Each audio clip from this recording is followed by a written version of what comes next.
제21대 국회 개원을 기념해 한국교계 주요 목회자들과 기독 국회의원들이 모여 함께 기도하는 시간을 가졌습니다. 한국전쟁에 참전했던 용사들을 초청해 감사의 뜻을 전하는 자리가 마련됐습니다. 여의도 순복음교회와 세해된 교회는 참전 용사들과 함께 한반도 평화를 위해 기도했습니다. 코로나19가 장기화하면서 바이러스에 취약한 노인 계층을 향한 혐오도 확산하고 있습니다. 이에 대한 대책 마련이 필요하다는 목소리가 나오고 있습니다. 사랑제일교회에 대한 두 번째 강제 철거 시도가 무산된 가운데 전광훈 목사가 입장을 밝혔습니다. 예장합동 전국 장로회 연합회가 학위 수련회를 개최하고 코로나19로 시작된 나라와 교회의 어려움을 위해 기도하는 시간을 가졌습니다. 안녕하십니까. 구티비 뉴스입니다. 제21대 국회가 개원했습니다. 대한민국 재헌국회는 1948년 5월 이은영 목사의 기도로 시작했는데요. 새롭게 구성된 21대 국회 개원을 기념해 한국교계 주요 목회자들과 기독 국회의원들이 모여 기도하는 시간을 가졌습니다. 유창선 기자의 보도입니다. 새롭게 구성된 21대 국회 내 기독의원은 어림잡아 120여 명. 한국교계가 기독 국회의원을 초청해 축복하고 나라와 민족을 위해 함께 기도하는 자리를 마련했습니다. 이번 기도회에는 박병석 국회의장과 대회장인 더불어민주당 김진표 의원, 더불어민주당 원내대표 김태년 의원, 미래통합당 김기현 의원 등 기독 국회의원들이 여야를 가리지 않고 대거 참석했습니다. 기도회를 주관한 한국교회 총연합 이사장 김태영 목사는 하나님께 영광을 돌리는 의정활동이 되길 바란다며 한국교회와 목회자들은 기독 국회의원들을 위해 기도하고 응원하겠다고 말했습니다. 국회 조창기도회 회장인 김진표 의원은 지금의 대한민국은 재헌국회가 기도로 출발했기 때문에 가능했다며 기도의 중요성을 강조했습니다. 이제 우리는 믿음의 선배들이 나라가 어려울 때마다 국회에 모여서 기도해서 풀어나갔던 것처럼 오늘의 국회 조창 기도회를 출발점으로 삼아서 21대 국회가 기독 국회의원들이 앞장서서 여야를 떠나 한 목소리로 기도하면서 경제 위기 극복을 통해서 국민의 신뢰를 회복할 수 있도록 함께 기도해야 한다고 생각합니다. 이날 교계를 대표해 설교를 전한 기독교 대한하나님의 성회 대표 총회장 이영훈 목사는 21대 국회에 공의와 사랑을 주문했습니다. 구약 성경은 율법을 얘기하고 있고 신약 성경은 은혜를 이야기하고 있습니다. 이 두 가지가 항상 잘 균형과 조화를 이루어야 합니다. 어느 한쪽으로 치우칠 때 꼭 문제가 생겨납니다. 이번 국회도 이 공의와 사랑이 잘 균형을 이루는 국회가 되기를 간절히 소원합니다. 한편 이번 기도회는 코로나19 감염 확산을 우려해 참여 인원을 최소화하고 사전 신청자만 참석한 채 진행됐습니다. 구티비 뉴스 유창선입니다. 한국전쟁 70년을 앞두고 참전 용사들에게 감사의 뜻을 전하는 자리가 마련됐습니다. 여의도 순복음교회와 세해된 교회는 매년 6.25 전쟁 참전 용사를 초청해 왔는데요. 코로나로 모두가 어려운 시기를 보내고 있지만 참전 용사들의 헌신과 희생을 기리며 한반도 평화를 위해 한마음으로 기도했습니다. 차진환 기자입니다. 여의도 순복음교회가 한국전쟁에 참전했던 국내 용사들을 초청해 위로하는 자리를 마련했습니다. 교회가 지금까지 감사패와 격려금을 전달한 참전 용사는 모두 407명. 한국전쟁 70년이 되는 올해엔 70여 명의 참전 용사를 초청해 이들의 희생과 헌신에 감사를 표했습니다. 숭고한 희생을 통해서 오늘의 대한민국이 건설되었습니다. 귀한 6.25 전쟁의 귀한 교훈을 후손들에게 전하 깨달게 하시고 같은 날 세해된 교회도 참전 용사를 초청해 감사의 뜻을 전했습니다. 미국을 비롯해 캐나다와 필리핀, 태국 등 해외 4개국 150여 명의 해외 참전 용사와 가족들이 실시간 화상 채팅으로 참석했습니다. 이날 행사를 위해 문재인 대통령과 도널드 트럼프 미국 대통령 등 국내외 인사들이 축사를 전했습니다. 해외 참전 용사들의 용기와 헌신을 한순간도 잊은 적이 없습니다. 참전 용사들께 우리 국민을 대표해서 존경의 인사를 드립니다. 세해된 교회는 2007년부터 지금까지 14년간 해마다 참전 용사를 초청해 왔습니다. 그러나 올해는 코로나로 인해 직접 초청이 어려운 만큼 비대면 온라인 행사를 기획해 눈길을 끌었습니다. 아무래도 비대면 행사이기 때문에 조금은 답답한 부분이 있었겠죠. 그러나 화면에 보신 것처럼 우리의 진정성 또 이 스토리가 있는 그런 행사였기 때문에 서로가 커뮤니케이션이 아마 충분히 되었으리라고 보고 이날 여의도 순복음교회와 세이덴교회는 선대의 희생을 기억하고 앞으로 한반도 평화를 위해 함께 기도했습니다. 구TV 뉴스 차진원입니다. 노인 혐오가 심각한 사회 문제로 떠오른 것은 어제 오늘 일이 아닙니다. 코로나19가 장기화하면서 바이러스에 특히 취약한 것으로 알려진 노인에 대한 혐오가 더욱 확산하고 있는데요. 구TV는 우리 사회에 만연한 차별과 혐오 실태를 진단하는 기획보도 두 번째 시간으로 국내 노인 혐오 실태는 어떤지 살펴봤습니다. 박은결 기자의 보도입니다. 코로나 바이러스가 노인 계층에 특히 취약한 것으로 알려지면서 이것을 조롱거리로 삼는 분위기가 확산하고 있습니다. 일례로 일본에서는 노인을 비하하는 일러스트까지 등장했는데 수십 명의 노인을 떠받치던 청년층이 코로나로 노인이 사망하자 기뻐하는 모습을 담고 있습니다. 심지어 미국에선 베이비 부머 세대 출생자들을 없앤다는 의미의 부머 리무버라는 용어까지 사용되고 있습니다. 우리나라의 경우도 틀니 소리를 빗댄 틀딱, 연금을 축낸다는 뜻의 연금충, 시끄럽게 말한다는 의미의 할매미 등 노인을 혐오하고 비하하는 표현이 널리 쓰이고 있는 상황입니다. 젊은 세대들은 어리다는 이유만으로 양보와 복종을 강요하는 일부 고령 세대의 태도와 거친 행동에 대해 불편함을 토로했습니다.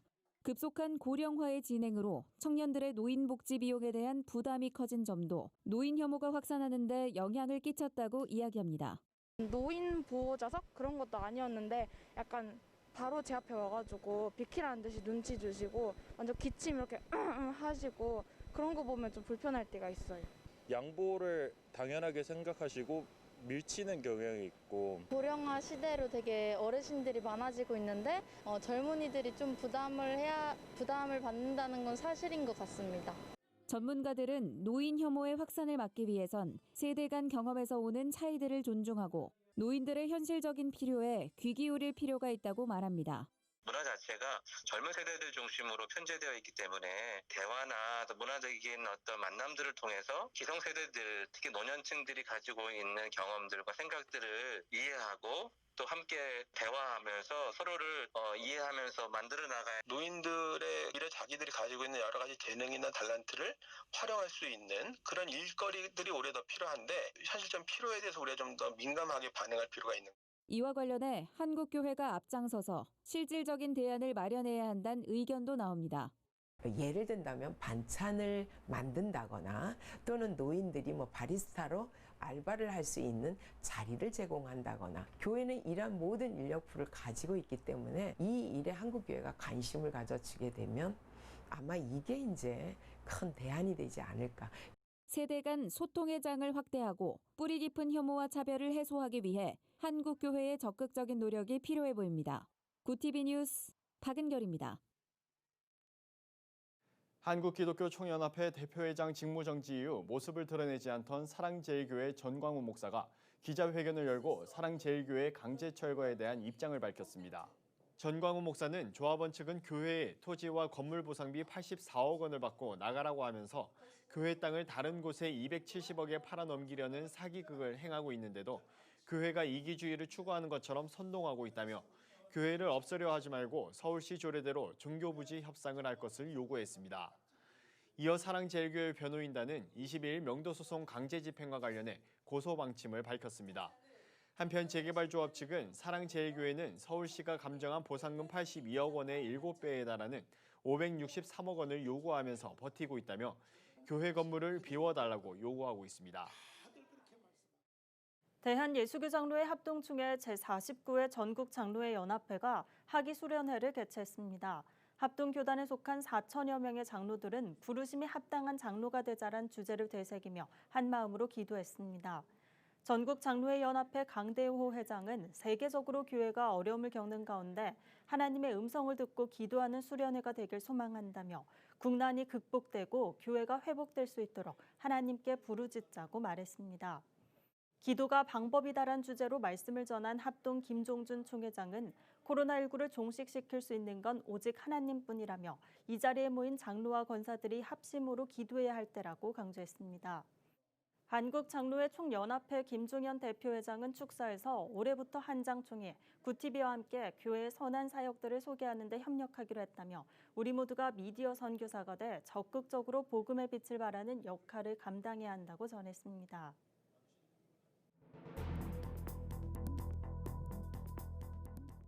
세계 곳곳의 주요 소식을 살펴보는 시간입니다. 도널드 트럼프 미국 대통령이 올해 연말까지 외국인 근로자에 대한 취업 비자 발급을 중단하는 행정명령에 서명했습니다. 이번 조치로 인해 외국인 기술 인력 등을 고용하는 IT 기업들이 타격을 입을 것으로 예상되는데요. 자세한 소식 박지연 기자가 전해드립니다. 도널드 트럼프 미국 대통령이 올해 연말까지 기술 비농업 분야 직군의 외국인 근로자에 대한 취업 비자 발급을 중단하는 행정명령에 서명했습니다. 특히 이번 조치는 기술 분야나 조경 서비스 등 많은 기업이 이용하는 취업 비자에 적용될 것으로 보입니다. 이에 대해 워싱턴 포스트는 애플과 구글, 페이스북 등 IT 기업에 큰 타격을 입게 됐다고 평가했습니다. 하지만 미 고위 관리 관계자는 이번 비자 발급 중단으로 미국 국민 노동자들에게 52만 5천 개의 일자리가 제공될 것이라고 말했습니다. 유럽연합이 중국의 홍콩 국가보안법 강행에 경고하며 투자협정 진정을 압박했습니다. 현지 언론에 따르면 유럽연합 측은 중국과의 화상회의를 통해 홍콩 보안법 강행에 대해 경고하고 투자협정 협상, 시장 개방 등 경제 문제에 있어 중국 측 진정이 충분하지 않다고 밝혔습니다. 중국 리커창 총리는 우리는 협상의 진정을 이루어 올해 안에 협정을 체결할 수 있도록 전력을 기울일 것이라고 말했습니다. 그러나 유럽연합 샤를 미셀 상임의장은 유럽이 중국 기업을 맞이하는 것에 화답하지 않고 있다고 지적했습니다. 중국 전자상거래 기업 알리바바가 세계 최대 도매 시장에 위치한 저장성 이유시와 손잡고 해외를 겨냥한 전자세계 무역 플랫폼 구축에 나섭니다. 홍콩 사우스차이나 모닝포스트에 따르면 알리바바 그룹은 이유시의 디지털 보세구역을 개발하는 계획을 발표했습니다. 즉 전자세계 무역 플랫폼으로 운영되는 종합 보세구역을 개발해 소상품 생산자들이 세계 어느 곳과도 거래할 수 있는 플랫폼을 구축한다는 겁니다. 알리바바는 이유시를 디지털 항구로 전환할 것이라며 벨기에와 말레이시아 등지에도 허브를 구축할 계획이라고 밝혔습니다. 태국에서 원숭이를 대상으로 한 코로나19 백신 초기 실험이 고무적 결과를 보인 것으로 나타났습니다. 수인 메신시 고등교육과학연구혁신부 장관은 메신저 리보핵산 기술을 사용해 원숭이들에게 백신을 처음 투여한 결과 모든 원숭이가 건강했고 부작용도 보이지 않았다고 설명했습니다. 이에 따라 태국 당국은 이르면 오는 10월까지 사람을 대상으로 임상시험을 시작할 수 있을 것으로 기대하고 있습니다. 한편 태국 보건당국은 2차 백신도 투여한 상태이며 2주 뒤 코로나19 면역력 여부를 판단할 예정입니다. 중국이 1,300km 떨어진 베이징과 상하이 구간을 단 2시간에 주파할 수 있는 초고속 자기부상 열차를 개발 중입니다. 중국의 철도 차량 생산 기업 중처스팡은 상하이에 있는 시험 선로에서 자기부상 열차 차량의 첫 시험 운행을 실시했다고 밝혔습니다. 중처스팡 관계자는 연구를 시작한 이후 4년 만에 첫 선로 테스트를 성공리에 마쳤다면서 차세대 자기부상 열차 연구 개발에 중대 관문을 넘었다고 전했습니다. 한편 중처스팡은 올해 말까지 자기부상 열차의 최고 시속 600km 운행 테스트를 진행할 예정입니다. 구TV 뉴스 박재현입니다. 오늘의 사회 이슈를 진은희 기자가 종합해 보도합니다. 오늘의 이슈 포커스입니다. 북한이 최전방 지역에 재설치한 대남 확성기 방송시설 일부를 사흘 만에 철거하는 동향이 포착됐습니다. 군 소식통 등에 따르면 북한이 대남 확성기를 2년여 만에 재설치하면서 확성기 방송을 통한 비방과 선전 등의 활동이 집중될 것이란 관측이 나오기도 했습니다. 하지만 대남 확성기 철거에 나선 이유에 대해서는 김정은 국무위원장의 대남 군사행동 보류 지시와 연관이 있을 것이라고 추정한다고 내다봤습니다. 6.25 전쟁 당시 육군의 작전 계획 등 전쟁 기록이 국가등록 문화재로 지정됐습니다. 육군과 문화재청은 6.25 전쟁 70년을 맞아 6.25 전쟁 기록물을 문화재로 등록하고 국민에게 공개한다고 밝혔습니다. 근현대사 전쟁 기록이 문화재로 등록된 것은 이번이 처음입니다. 문화재로 지정된 기록물은 1950년 6월 25일 전쟁 발발 때부터 1953년 7월 27일 정전협정 체결 때까지 작성된 작전계획, 명령, 전투일지, 육군본부 작전보고 등이 포함돼 있습니다. 게임 개발사, 온라인 동영상 서비스, 포털 등 IT 관련 기업들이 최근 악성 코멘트 문제를 해결하기 위해 독자적인 인공지능 시스템 개발에 나섰습니다. IT 업계가 인공지능 시스템 개발에 나서는 이유는 악성 코멘트가 노출될 시 다른 사용자들이 불쾌감을 느껴 사용자 경험이 저하되고 해당 플랫폼에서 이탈할 가능성도 커지기 때문입니다. 이와 관련해 온라인 게임 업체 넥슨은 머신러닝 기술을 활용해 욕설, 혐오 표현, 도박 광고 등을 차단하는 텍스트 탐지 기술을 개발한 상태며 게임 내 채팅에도 적용하고 있다고 설명했습니다. 지난해 국내 대기업 집단 중 계열사 내부 거래 수의 계약 금액이 가장 많은 곳은 SK그룹으로 40조 원이 넘은 것으로 나타났습니다. 신세계, 네이버, 금호아시아나 등 17개 그룹은 지난해 내부 거래의 100%를 수의 계약으로 진행했습니다. 수의 계약은 경쟁 계약이 아닌 임의로 상대를 선정해 계약을 체결하는 것을 의미합니다. 기업 평가 사이트 CEO 스코어는 공정거래위원회 지정 64개 대기업 집단 중 총수가 있는 55개 그룹들의 계열사 내부 거래 행태를 조사한 결과 이 가운데 94.0%가 수의 계약으로 이뤄진 것으로 나타났습니다. 구티비 뉴스 진은입니다. 글로벌 선교방송단과 함께하는 교계 소식을 하나은 기자가 보도합니다. 구티비 부울경본부에서 보내온 소식입니다. 예장통합 부산 동로회와 부산 남로회 교회학교 아동부 연합회가 22일부터 23일까지 부산 안락교회에서 여름성경학교 교사 강습회를 진행했습니다. 말씀으로 새로워지는 교회란 주제로 열린 이번 강습회엔 학년별 공과 특강과 찬양 율동 강의 등 다양한 강좌가 마련됐습니다. 아동부 연합회장 장태섭 집사는 이번 강습회를 통해 교회학교 교사들이 부흥의 마중물 역할을 할 수 있길 기대한다고 밝혔습니다. 한편 예장고신 부산 남부노회 교육부도 22일부터 24일까지 부산 동래제일교회에서 교사 강습회를 가졌습니다. 여의도 순복음교회가 다음 달부터 교계 최초로 모바일 교회 앱을 통한 간편 헌금 서비스를 시작합니다.